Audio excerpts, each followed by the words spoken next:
Good afternoon, everyone. Thank you for joining us for another Climate Lab K12 session for students, educators, and the public. This is a series brought to you by the Columbia Climate School. My name is Laurel Mashihi, and I'm facilitating today's session. So for those of you that are unfamiliar with the Climate School or just joining us for the first time, the Columbia Climate School is a newly established school at Columbia University for transdisciplinary climate research. The school marshals the university's strengths in basic and applied disciplines and expands its resources to understand climate and its impact on society, develop and inspire knowledge-based solutions, and educate future leaders for just and prosperous societies on a healthy planet. The Climate School is the first new school at Columbia in over 25 years by incorporating more than 20 different centers and over 700 people who collaborate among many departments at the university. We're better able to connect, amplify, and advance new areas of climate inquiry, research, and impact across Columbia and beyond. What we're hoping to do with these Climate Lab K12 sessions is to introduce you to the interdisciplinary work through our scientific experts. These are monthly sessions that run throughout the academic year, so from 2023 to 2024, ending in June. If you'd like any more information about these sessions, you can visit our website, which I'll put in the chat in just a moment, and contact me at learn@climate.columbia.edu, which I'll also put in the chat. Each week we focus on a certain topic and it's directed toward a certain age range. So for today's session, Building Towards Climate Justice and Resilience in Colombia, Colombia is poised to be a major voice on the global stage that can help redefine the priorities and approaches to the global climate crisis and notions of adaptation and resilience. So in this session, we're going to learn about the relationships between urban planning, design, policy, and climate resilience in Colombia, and the ideas and practices that could advance climate justice. Johanna Lovecchio is a climate school adjunct faculty and director of the program Design for Climate Action, and she will share some examples and ideas from Colombia's partnership with local stakeholders. Just for some logistics and housekeeping, you'll notice that this is a recorded session. We have time at the end for questions, so you can use the Q&A box as the chat is disabled. Joanna also will be asking you all some questions that she would love some input in, so feel free to use the Q&A box to also weigh in on your thoughts there. As I mentioned, this session is recorded and you'll be able to find it on our YouTube at the end. So without further ado, I'll hand it over to Joanna. Great. Hi, everyone. And Laurel, thank you so much for having me. I'm going to go ahead and share my screen. Get started. Hope you looks okay. Hope everyone can see that. Okay, perfect. So hi, everyone. As Laurel said, my name is Johanna Lovecchio. I'm Director of Program Design for Climate Action at the Climate School, and I'm also adjunct faculty, which means I wear lots of different hats. So I'm going to talk a little bit about some of these hats, which is teaching and practice and partnerships that are taking place between the Climate School and local partners in Colombia. I'll talk a little bit about first, so how I got into this job and what I do and how I think about things, because I think they might sort of help position some of the work that I'm up to and types of projects I work on now. But I grew up in New York City. I'm a born and raised New Yorker. My early years were spent on Long Island. And I always thought a lot about cities and thought they were really interesting. One, because I lived in an urban community and suburban communities my whole life, but I also found them these really interesting spaces where lots of energy was taking place and I wanted to be a part of them. I also became really interested in this idea of resilience from a really young age. When I was young, I was in the 7th grade when September 11th happened tragically in the New York City area, and I lived in a neighborhood that was really deeply impacted by that. And so it made me think a lot about how moments of really difficult tragedy and trauma can really start to reshape how we come together as societies and communities, particularly when these things happen in urban places. And then I ended up going to school here in New York City. I went to NYU just, down the road from Columbia. And I studied environmental studies and urban studies. So I was really interested in some of these questions about how cities worked and became these as a student at NYU, I became really interested in why I was walking around or feeling the way I was feeling in certain places, or how the city was kind of encouraging me to move in different ways and that nothing was really an accident. So I started to study urban planning and environmental studies, and had the opportunity to learn from all sorts of different professors and disciplines by studying urban planning. And it really opened me up to a whole different way of thinking about the city. And one of my earliest jobs was working at the city planning department here in New York City. And during that time was when Hurricane Sandy happened. So that was 2012. And you, I don't know if you all remember Hurricane Sandy like I do, but it was a very, very prolific moment in New York City. Another sort of big moment of loss and disruption in New York City, but also a huge opportunity laid right behind it to really start to think about climate change, and New York City in particular, how we build infrastructure and buildings, and also how vulnerability is created by the built environment, urban planning, urban policy, and urban design, that climate change is not really an existential threat anymore. It was one that's very immediate and on our doorstep. And that the way that we think about cities has a big role to play in how at risk we are, as society and as physical places. So that was another very big moment. And since then, I've had the opportunity to have partnerships and work with people all around the world to help them think about how they understand climate risk in their places, as well as how they think about adaptation and resilience, particularly in the built environment. Um, so this relationship between between nature and cities as not really separate questions, but ones that really have to start weaving together. And that when we start to do that, we start to think about really incredible innovations, and ideas about how to build more just, more resilient, and climate adapted cities. Um, so as I get started, I'd love this word resilience means lots of different things to lots of different people. So I'd love if any of you want to put some thoughts in the Q&A in the box about what you think resilience is. What does that word mean for some of you? And I'll sort of read some of them out loud as they come in. I'll give you 1 minute.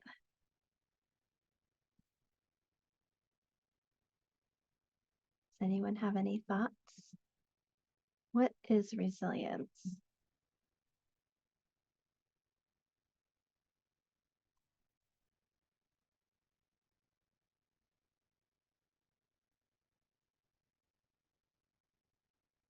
No responses yet. That's okay. Quiet crowd today. If anything comes to mind, I'll keep my eyes on the Q&A. So I'll talk a little bit about what resilience is starting to look like. Oh, resiliency is the capacity to bounce back, adapt to ongoing and varied challenges. Yeah, that's a pretty good one. I think about it in similar ways. So let's see if we can see how that's playing out in Colombia. So Colombia is, as Laurel said, poised to be a really, really major actor in global climate action and global adaptation. And some of what's happening in Colombia is really anchored in its vulnerability, but also the opportunity that cities particularly play in adapting to climate change and climate risk. Um, Colombia is one of the most biodiverse places on Earth. It is an absolutely critical biodiversity hotspot and ecological corridor. It's second in biodiversity to Brazil, which means that it has a lot of nature that it not only needs to protect, but that's really valuable to its adaptation and resilience in the face of climate change.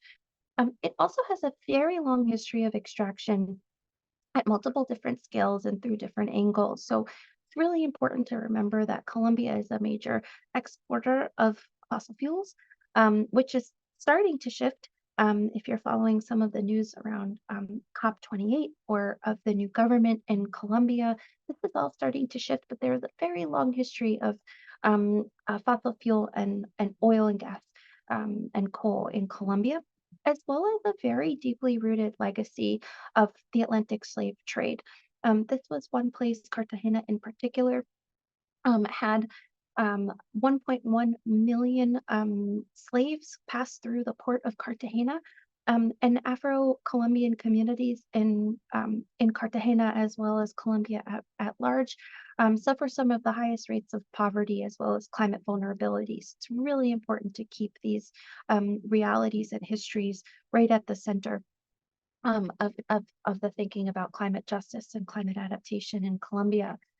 Also, major political transitions underway in Colombia with a new government, the first leftist government in the history of Colombia, and the first Afro-Indigenous um, vice president at the scale of the federal government.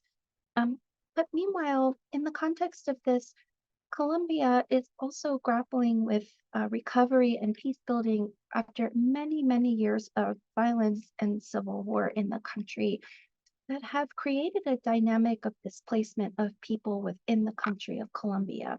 And as we think about cities in Colombia, this is a really important dynamic, such that people have moved in large dynamics ways to cities from rural areas as a result of some of the violence and conflict.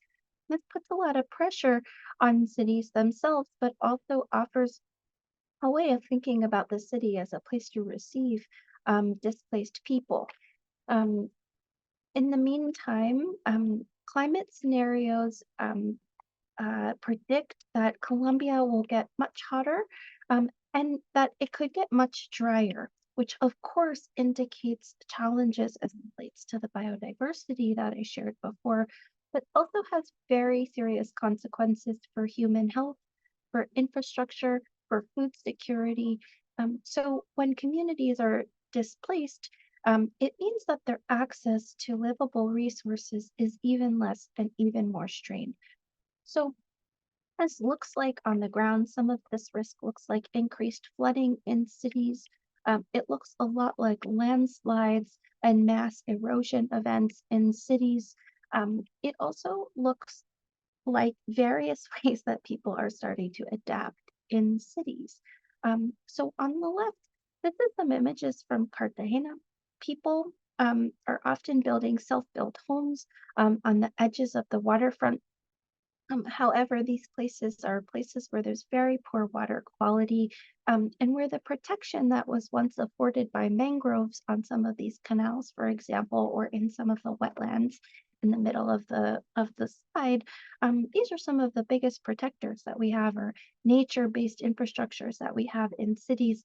And yet, when people move there or settle there, they become in conflict with some of these natural resources and are at serious risk from climate change and its impacts because they're in flood zones. Um, Other things that are happening in Colombia, and these are some pictures from Cartagena, is that the city is actually sinking. So when very, very heavy buildings are pressing down on islands or on coastal edges, they actually start to sink the ground. This is a really bad combination of urban planning and climate change coming into conflict, especially with sea level rise.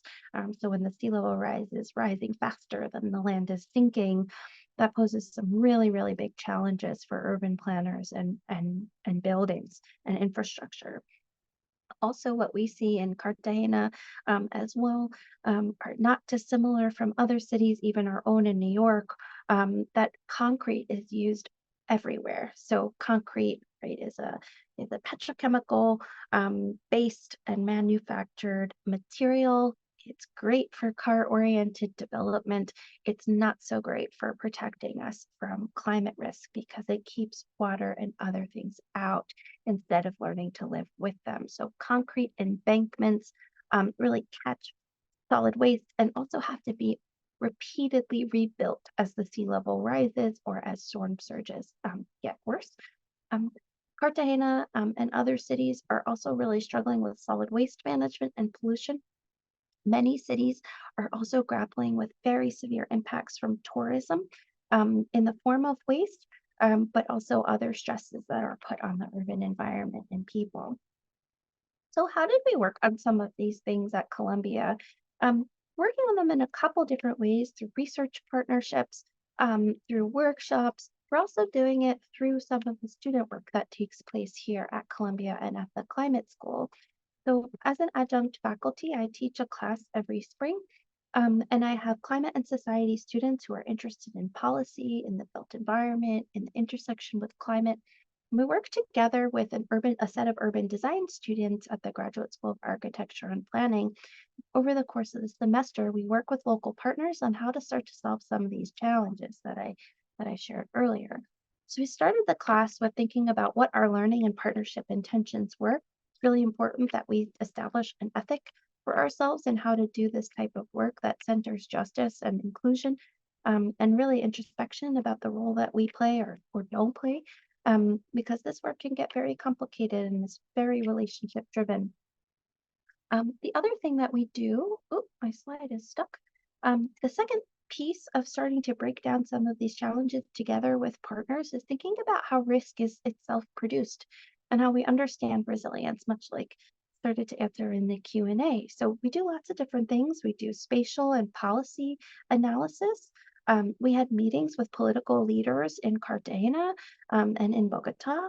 We learned from local leaders who are doing really critical adaptation resilience work on the ground. So things like mangrove stewardship, like housing and land governance work, like reimagining transportation systems. And we also got out into the environment to sense, taste, and smell the surroundings in Colombia by traveling there. We also thought about what scenarios with partners might look like for a climate just future. Oh, I just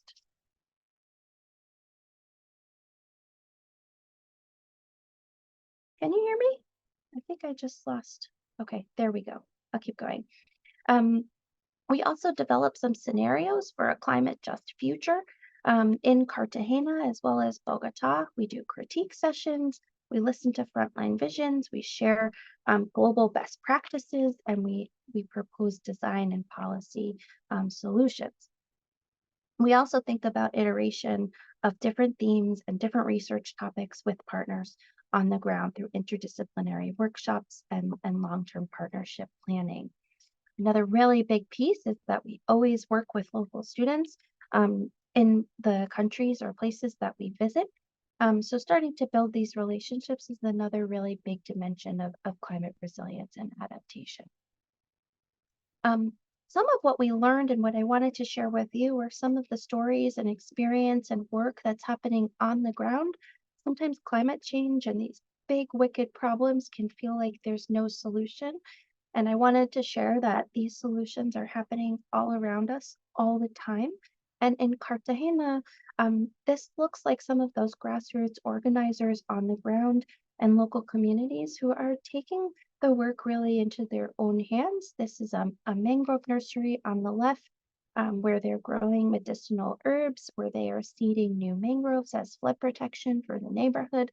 And on the right, they're working a lot on education through youth stewardship programs, partnerships with public schools across the city. They have taught and built curriculum for 19,000 students across the city. And youth and young people are really leading the way in terms of doing the work of adaptation and resilience, particularly in this neighborhood. We also worked with practitioners in infrastructure and policymakers from across the city in workshops in place and had the opportunity to meet with the mayor of Cartagena, that's on the right, Mayor Dow. He actually spent some time living in Brooklyn, so we had a lot to connect with him with. But part of what he shared with us as well is that a lot of his work in climate is actually not necessarily about the adaptation or the physical dimension of climate resilience or adaptation, but he's focused a lot of his administration and term on honest government and anti-corruption activism because he knows that without honest government and without transparency in process and true democratic and civil societal processes, that adaptation and resilience will be really, really hard to achieve in cities generally, but especially in Cartagena. These are some of the projects that came out of the work. This is some of the student work that came out of last spring. These are some design or spatial visions for what the future of Cartagena might look like, where students were looking at mangroves, fisheries, waste, water quality, and community benefits. Um, and on the ground, supporting some of our local partners and thinking about what future adapted infrastructure, housing, and programs might look like amphibious housing that's raised up on stilts or floating, about docks, about maker spaces, about floating lodges and transportation systems where culture and livelihoods can play out in a more watery future. We also had climate school students researching and developing case studies and ideas about what a regenerative economy might be, one that is not so extractive as the one that we've experienced in the last century or four. Students looking at housing justice, about the types of zoning laws or building codes or land governance strategies that might reduce risk, but also support communities that are seeking safe and high integrity housing, especially those that are internally displaced people. We had students looking at a just transition around loss and damage and global climate reparations because Colombia is least responsible for the climate crisis, but is deeply, deeply impacted and bears huge costs related to it. And we also had students looking at care and stewardship of mangroves and wetlands and thinking about how those services that are provided by these critical ecosystems, like wetlands and mangroves and paramo, are critically protected and protective of climate risk and should be valued as such. And lastly, some students looking at water governance. So what are new approaches to sharing the decision making about how water might be managed, especially in cities, instead of having very top down approaches from international and national actors? What might it look like if there were local communities who were put in charge of decisions on behalf of their community? And we'll continue to work with these communities over time. We'll go back there in the spring, which will be really exciting, and we'll work with them on a workshop on mangrove piloting and scaling, around housing and resettlement, around climate finance. And particularly, there's new mayor in Cartagena. So we'll work with the community groups in helping them define what a new political advocacy and agenda might be. Um, so this is just one example from Cartagena, but after many years of doing this type of work, there's a couple big takeaways for me that are enforced by these types of projects that I try to keep very central to all the types of projects that I do. One is that design professions can really help us shift towards nature and just society as the actual infrastructure that we need for the future. I always believe that good design is a right and not a privilege, and that the built environment shapes and is always shaped by our economic, social, and political values. So I'll end here. I would love to open it up for questions and answers, and I put some prompts on the slide. I'd love to know what you think or what you might be curious about or what experiences or memories maybe this brings forward for you. And of course, I put a QR code so you can try to check out some more work and some of these projects on the website if you'd like to read a little bit further. So with that, I'll stop talking. Thank you so much. This has been incredible, and I have certainly learned a lot. As Johanna mentioned, you can use the Q&A to ask any questions at this time. But maybe I'll kick it off with a question that kind of popped to me. You know, Johanna, I'm familiar with your work, and you've worked all over the world. So I'm curious if you find when it comes to resilience, if there are best practices that can be applied to these different geographic locations all over the world, or when you work with these partners in these communities, do you find that every single case is different and unique and therefore needs a very catered kind of suite of solutions?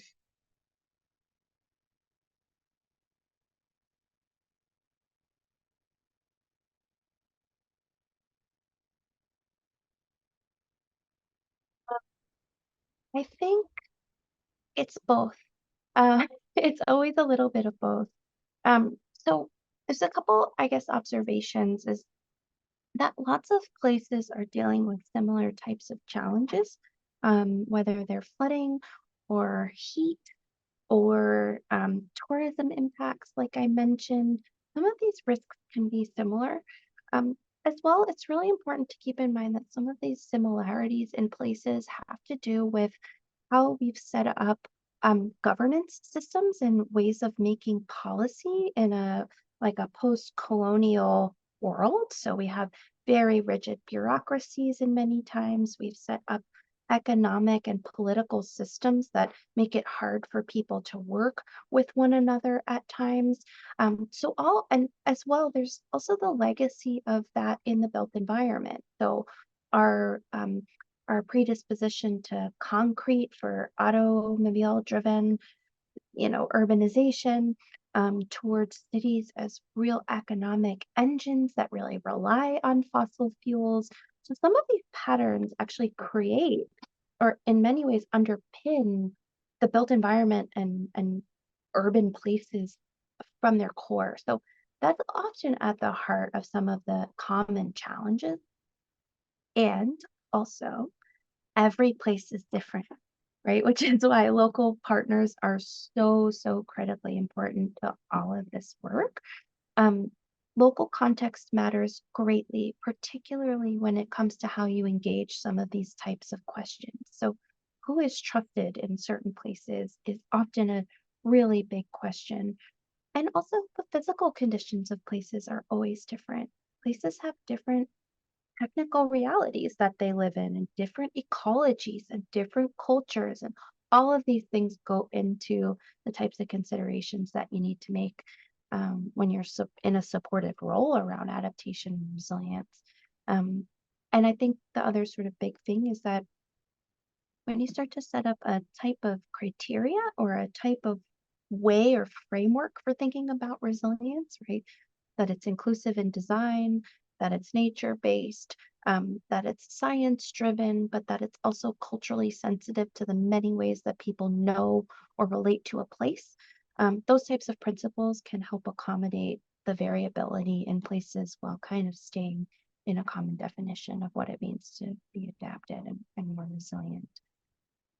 I see there's a Johanna. question. Yeah. Oh yeah, I saw that question as well. So Ryan's asking, when you were talking about the mangrove coastal protection, as people have to move, as people have to move due to the increased flooding, mass erosion, and landslide events, does this impact mangrove growth as it takes away area from them to grow, or did I Mm. misunderstand the issue encompassing mangroves? No, that's a great question. I'm glad you asked to click. Oh, I wish I need to pull it up again. Okay. Oh, sorry. So no, it's okay. I just clicked on the answered question. So a couple things are happening here. So when people move to the cities, then they have to informally settle, so they don't have rights to the land or they don't have housing access. In some of the pictures that I showed, what's happening is people are moving to the coastal areas where mangroves live. So they're actually cutting down the mangroves and using them to build their houses. So that's one avenue for loss of the mangroves. That said, no one wakes up in the morning and like wants to cut down a mangrove. This is the option that they have for housing. So those two things are coming into conflict. Um, another um, Another way that we lose mangroves at the coastal edge is through sea level rise and salinization. So as the sea gets higher, is the sea level rise is happening faster than mangroves themselves can move or adapt. So the depth and the salinity of the water at the edge actually impacts their ability to grow. So those are the two big factors of around mangroves at the edge itself. It's them getting deforested and also rapid sea level rise. Perfect. I don't see any other questions. Maybe I'll ask one more since we have just 1 minute left.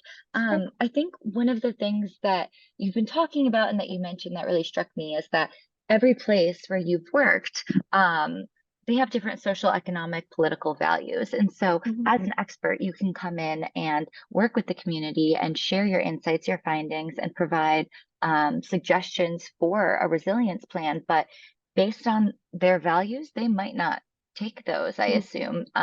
Has that ever happened? And what do you do you work with them to create a plan that's like kind of agreed upon among all Yeah, parties?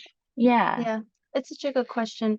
And oftentimes I find myself in a facilitator role, where sometimes I'm making recommendations, but a lot of times I'm trying to synthesize a lot of different pieces of information and perspectives, and trying to create a process where people can self-determine what they think they need to do. So sometimes what it means is that I'm helping to synthesize different options that they have, and I'm trying to help them understand what the different trade-offs might be between those options. So there's a cost and a benefit to trying to keep water out of somewhere versus letting it in and living with it. So I try to help people understand this, where the research comes in, is I try to help Mhm. people understand what the variable like choices are that they're making so that they might make the choice on behalf of themselves in the context of very specific economic and social factors. And that's deeply political, right? So as well. So that but what it does is it respects what I don't know, which is I don't live there. And I'm not deeply embedded in the process of that place. But what I can offer is a way to think about a process and a way to think about what decisions or what types of information everyone has a right to so that they might make a good decision on behalf of themselves. Does that help answer the question? Yeah, absolutely. And I think that makes a lot of sense. Thank you so much for sharing Sure. your work for the past 30 minutes. It's just been really insightful, and I think everyone really enjoyed it. So, everyone, thank you again for joining us. We'll have the recording up on our YouTube, and I hope you join us for next month's Climate Live. Bye, everyone. Take Thanks, care. Laurel. Thanks again, Bye, Joanna. everyone.